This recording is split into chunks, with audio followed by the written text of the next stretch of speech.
जय योगोर हाड़ो। मेरे जितने भी साधक साधिकाएँ भाई बहन हैं, सबको मेरी तरफ से प्रणाम स्वीकार हो।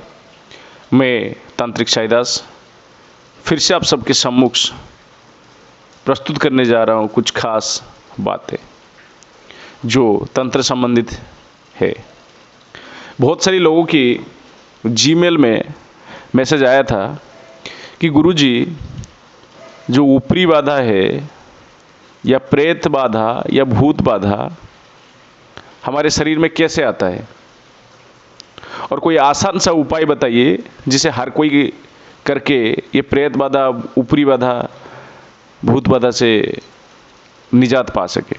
बहुत सारी लोगों की मांग था, इसीलिए उसके ऊपर हम अवश्य वीडियो बना रहे हैं आज।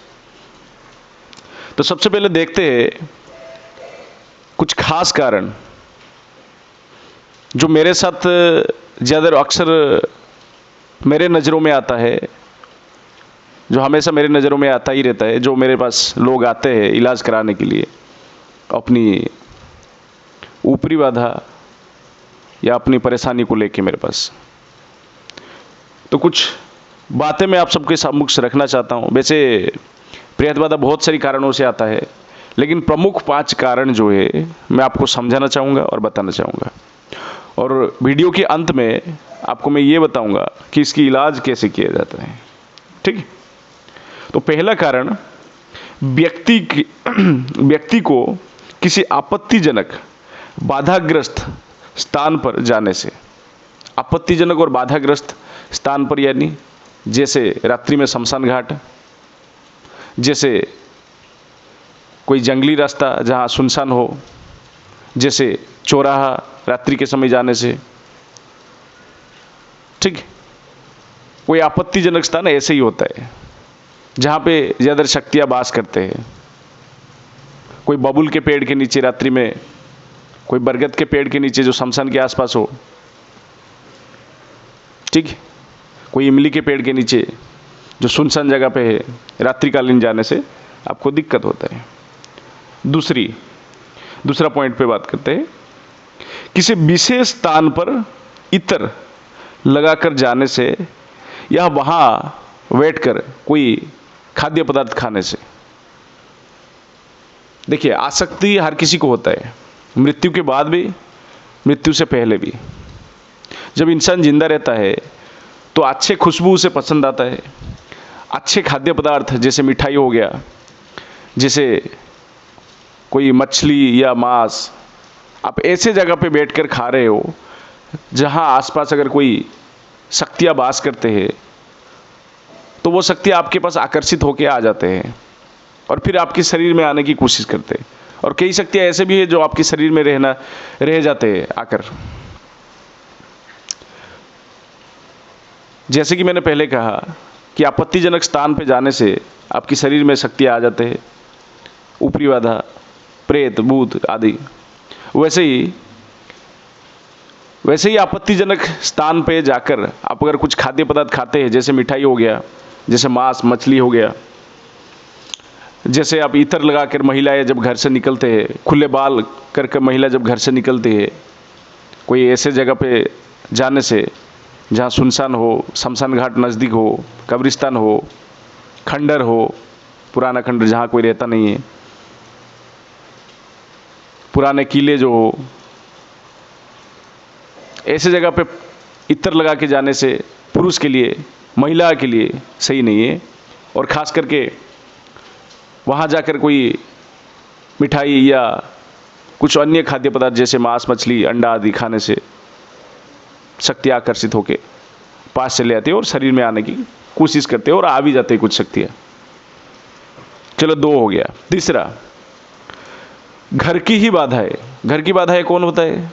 अपने पितृ देवता, पितृदोष जिनको रहता है। ठीक है। चौथा जो है, कई लोग आपने देखे होंगे जब आप घर से निकलते हो, चौराहे की तरफ जाते हो, तो कई लोग देखे होंगे कि नींबू, कुछ कपड़ा या कुछ सिंदूर कपड़े के ऊपर ऐसे लगा हुआ आपको मिला होगा, या कुछ मिठाई 4-5 या कुछ मिर्ची वगैरह। लौंग चौराहे में लोग फेंक के चले जाते हैं, उसको कहते हैं उतारा। रात्रिकालीन उतारा करते, सुबह की समय फेंक के चले जाते हैं ब्रह्म मुहूर्त में। ठीक है, जब कोई व्यक्ति ऐसे उतारे के ऊपर पैर रख देता है या उसे छू लेता है या कोई ठोकर मार के चला जाता है, तो ऐसे व्यक्ति के ऊपर भी शक्तियां हावी होते हैं, चाहे वो भूत प्रेत पिशाच क्यों ना हो, किसी की भी उतारा किया गया हो, वो शक्ति आपके ऊपर आ जाएगा। ठीक है, ये चौथा हो गया। पांचवा, किसी बाधित स्थान का अपमान करना या ललकारने पे। जैसे उदाहरण स्वरूप मैं आपको बता दूं, कोई पीर की मजार को वहां कोई हिंदू व्यक्ति जाके अगर उसको अपमान करता है, वैसे जैसे हनुमान जी के मंदिर में आके कोई मुस्लिम व्यक्ति आके अपमान करता है, वैसे एक उदाहरण है। ये ज़्यादातर ऐसे होता भी है आजकल के समय में।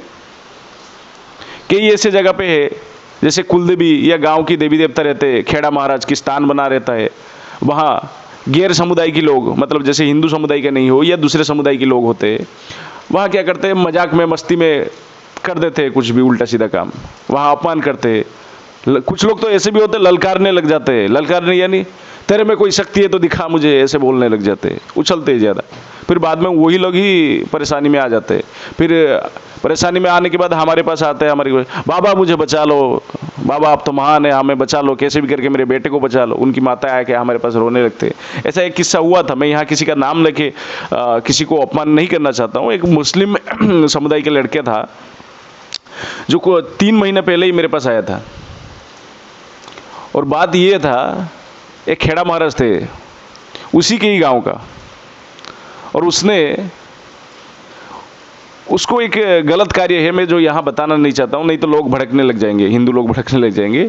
वैसे मैं किसी भी समुदाय का अपमान नहीं करना चाहता हूँ, नहीं किसी भी समुदाय का विरोध करता हूँ, मेरे नज़रों में सब एक जैसे है। जब ऐसे बात सामने आता है तो दिल को थोड़ा सा दुख आता है। तो वो खेड़ा महाराज का उसने अपमान किया, जिसकी वजह से उस शक्ति ने उस लड़के के ऊपर हावी हो गया था। तो वो जितने भी पीर फकीर मजार पे गया, और उसके बाद बहुत सारी मौलाना पे गया, क्योंकि वो मुस्लिम समुदाय से था, तो वो सब ने ठीक नहीं कर पाए, क्योंकि शक्ति तो हमारा ये था। तो इसी बात से वो परेशान होकर किसी ने मेरे पता दिया था, तो मेरे पास आया था अपॉइंटमेंट लेके। तो जब मैंने अपनी शक्तियों से जानकारी ली तो माजरा मुझे पूरा समझ में आ गया। तो मैंने उसकी जो दिक्कत था मैंने उसको हटा दिया। तो ऐसे कार्य ना करें, किसी भी शक्ति को ललकारे नहीं। कोई भी शक्ति कोई छोटा नहीं होता है, हम इंसान हैं, हमारे पास कोई शक्ति नहीं है, जबकि वो शक्ति है इतनी होनी चाहिए, ऊपरी से बाधा हो, जो भी कोई शक्ति है वो आपसे काफ़ी ताकतवर है, हमारा काफ़ी नुकसान कर सकता है वो। ठीक है, किसी भी स्थान पे जो पीर मजार फकीर या मंदिर दरगाह या गुरुद्वारा, किसी भी जगह का अपमान ना करें आप, वहाँ आसपास खड़े होकर या ललकारे नहीं। छठा, जो सबसे मुसीबत का कारण है, किसी दुश्मन के द्वारा या आपसे जलन करने वाले इंसान के द्वारा किया गया काला जादू आपके ऊपर या भेजा गया शक्ति आपके ऊपर, चाहे वो प्रेत भेजे, पिशाच भेजे, कुछ भी भेजे आपके ऊपर, मसान भेज दे, तो होता ये है। छठे नंबर पे जो उन्होंने बोला, उसको निकालने के लिए दम निकल जाता है इंसानों का। होता ये है, कोई भी तांत्रिक के पास जाओगी वो निकाल देगा शक्ति, ऊपरी बाधा आपकी हटा देगा, वो भी थोड़ी देर के लिए। यानी वो सोच रहा है, वो तांत्रिक सोच रहा है कि वो पूरी तरीके से हटा दे रहा है आपसे, आपके ऊपर जो ऊपरी बाधा है। मंत्र पढ़ के, फूंक मार के, पानी पीने को दिया या झाड़ा लगा दिया, वो सोच रहा है कि वो हट गया। ऐसा नहीं है, 4-5 दिन तक सही रहेगा आपका, जिसके ऊपर ये ऊपरी बाधा होगा, उसके बाद फिर से वही हालत हो जाएगा। अक्सर मेरे से ये जो है, मैं अपने अनुभव से ही बोला, ये कोई किताबी ज्ञान नहीं है। तो इसकी इलाज की प्रक्रिया क्या होता है? सबसे पहले जो 2 बातें मैंने बोला, 2 पॉइंट आपके सम्मुख रखा, कि व्यक्ति कोई आपत्तिजनक जगह पे जाना, उसके ऊपर कोई बुरी शक्ति आ जाना, या कोई आपत्तिजनक जगह पे जाके मिठाई या इत्र वगैरह लगा के औरत जाते, बाल खुला करके जाते हैं, या तो कोई वहाँ बैठ के मांस मदिरा का सेवन कर रहा है, ऐसे जगह व्यक्ति के ऊपर कोई ऊपरी बाधा आ जाता है। तो ये दोनों सूरत पे कोई छोटा मोटा उपाय करके आप उसको हटा सकते हैं। वैसे वीडियो के अंत में मैं उपाय बताऊंगा कैसे हटाया जाए बाधाग्रस्त व्यक्ति के ऊपर जो आसान उपाय में बताऊंगा। ठीक है, कोई भी उपाय करके आप उसको हटा सकते हैं, पहले जो 2 पॉइंट। तीसरा जो मैंने क्या कहा, घर की बाधा है, जैसे पितृ दोष हो गया, उसको आप पिंडदान करके हटा सकते हैं। ठीक है, मेरी बातों को गौर से सुनिएगा तो आपको समझ में आ जाएगा। चौथा मैंने ये कहा था कहीं उतारा किया जाए, और पांचवा मैंने क्या कहा था, उतारा किया। चौथा मैंने कहा था कि कहीं उतारा किया जाए, उसके ऊपर पैर वगैरह रख देना। पांचवा मैंने क्या कहा था कि किसी बाधित स्थान का अपमान करने से या उसे ललकारने से। और छठा मैंने क्या कहा था, किसी दुश्मन के द्वारा भेजे गए काला जादू। तो 2 सबसे खतरनाक होता है। पहला ये है, पांचवा मैंने कहा था किसी बाधित स्थान पे जाकर अपमान करना या ललकारने से। वहां कोई बड़े शक्ति रहता है और उसके नीचे जो भी शक्तियां रहते हैं वो आपके ऊपर हावी हो जाते हैं, और उसको निकालना हर कोई तांत्रिक के बस में नहीं रहता है। और छठा मैंने कहा था किसी दुश्मन के द्वारा भेजे गए कोई बड़ी शक्ति हो, जैसे कोई काली का साधक हो, माता कालिका का साधक हो, और उसके नीचे कोई प्रेत शक्ति भेज रहा है, तो उसकी जो सपोर्ट है माता कालिका मिल रहा है।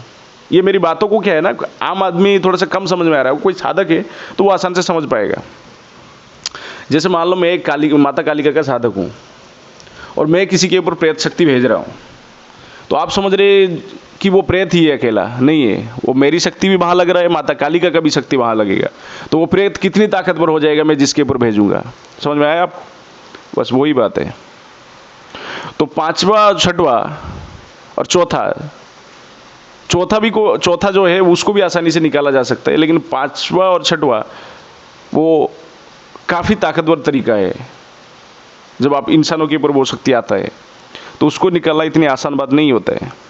और उसकी इलाज मैं बता रहा हूँ, एक उपाय मैं बता रहा हूँ, उसको अगर कोई भी करता है तो उसकी जो दिक्कत है, मुसीबत जो है, आसानी से टल जाता है।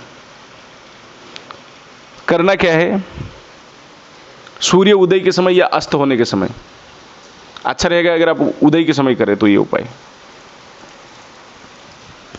1 गिलास पानी लेना है, थोड़ा सा उसमें गंगा जल मिला देना है, और करना क्या है, उसमें 5 या 3 जो भी आपकी हिसाब से हो तुलसी पत्ता उसमें मिला देना है। ठीक है, और उसी के सामने बैठकर 108 बार गायत्री मंत्र का पाठ करें। यानी पहले आपको 1 गिलास लेना है, उसमें 1 गिलास पानी लेना है, और उसके बाद कुछ गंगा जल मिला देना है उसमें, और 5 तुलसी के पत्ता उसमें मिला देना है, उस गिलास में पानी के ऊपर रख देना है। और उसके बाद उसी गिलास को सामने रखकर 108 बार गायत्री मंत्र का पाठ करना है। मेरे नज़र में सबको गायत्री मंत्र आता ही होगा। ठीक है, इसीलिए मैं ये आसान से उपाय दे रहा हूँ, और मंत्र तो मैं बता ही दे रहा हूँ, ओम भूर्भुवस्सुवः तस्य पितृवरेण्यं भर्गो देवस्य धीमहि धियो यो न प्रचोदयात्। ठीक है,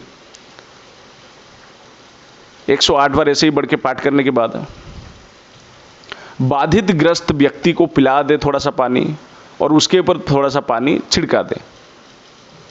ये हो गया पहला उपाय। आपको समझ में आ गया होगा क्योंकि बेहद ही आसान से उपाय मैंने दिया। अब बात करते हैं दूसरा उपाय जो है साधकों के लिए। ये करना कब है? ये आप शनिवार को करना है। रुद्राक्ष की, सिद्ध रुद्राक्ष की माला ले लीजिए, और